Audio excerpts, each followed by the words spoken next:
Before we begin, remember, every organism in this video carries a real biological danger capable of serious harm or death.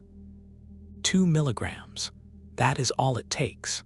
2 milligrams of a single compound, hidden inside one of the most beautiful flowers you have ever seen, and your heart forgets how to beat. Not in a dramatic, cinematic way. Your sodium channels lock open, your cardiac rhythm spirals into chaos, and your body shuts down organ by organ while you stay completely, horrifyingly conscious. The flower responsible, it is probably growing in somebody's garden right now, 3 houses down from you. It is called Aconitum, and it has been ending lives for longer than recorded history. You might know this plant as Monkshood, because the top of each blossom looks like the hood of a medieval monk's robe. You might know it as Wolfsbane, after the centuries-old European practice of grinding the roots into meat scraps to poison wolves.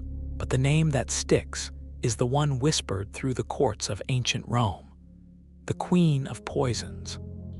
Aconitum napellus, the most notorious of over 250 species in the genus, is native to the mountains of Western and Central Europe.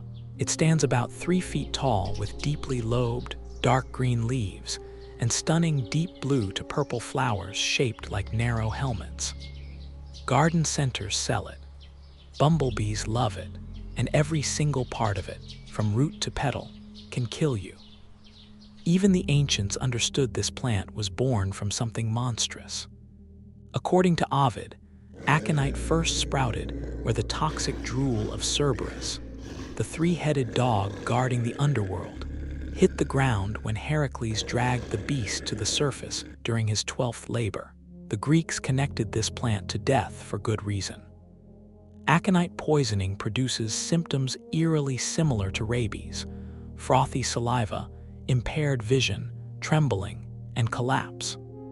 The goddess Hecate was said to have discovered the poison. Medea tried to use it to kill Theseus. And in Rome, the Emperor Claudius is rumored to have been poisoned with it by his own wife, Agrippina, in the year 54.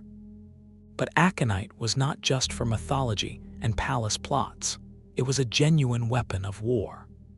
For at least 2,500 years, warriors across Asia and Europe smeared aconite extract onto arrowheads, spear tips, and sword blades. In China, soldiers used aconite-tipped crossbow bolts. In India, references to aconite-poisoned arrows appear in the Atharva Veda, dated to around 900 years before the Common Era. The Ainu people of Japan used it to hunt bears. The Brakpa people of Ladakh used it to bring down the Siberian ibex. During World War II, tribesmen in Borneo attacked Japanese forces with aconite-coated blowgun darts. Even the arrow shafts were poisoned, so that anyone pulling the arrow from a wounded comrade would absorb the toxin through their hands. That detail highlights something critical. Aconitine, the plant's main toxic compound, passes right through unbroken skin. You do not need to swallow it. Simply picking leaves on a warm day when your pores are open can send enough toxins into your bloodstream to trigger cardiac symptoms. So what is aconitine actually doing inside your body? Your heart beats because tiny sodium channels on each muscle cell open and close in a precise rhythm, allowing ions to flow in and out to generate each heartbeat. Aconitine jams those channels open permanently. Sodium ions pour in without stopping. The cells cannot reset. The normal rhythm shatters into ventricular tachycardia, where the heart beats so fast and chaotically that it stops pumping blood altogether. Meanwhile, the toxin hits every nerve and muscle fiber simultaneously, causing tingling that starts at the lips, spreads to the extremities, and intensifies into full-body numbness, violent vomiting, and progressive paralysis.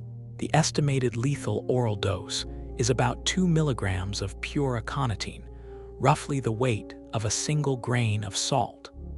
Symptoms can begin within 20 minutes. Death typically follows in 2 to 6 hours, and there is no antidote. Treatment is entirely supportive, doctors fighting to keep the heart going until the toxin clears on its own. Here is the strange paradox. This same plant has been used as medicine for over 2,000 years.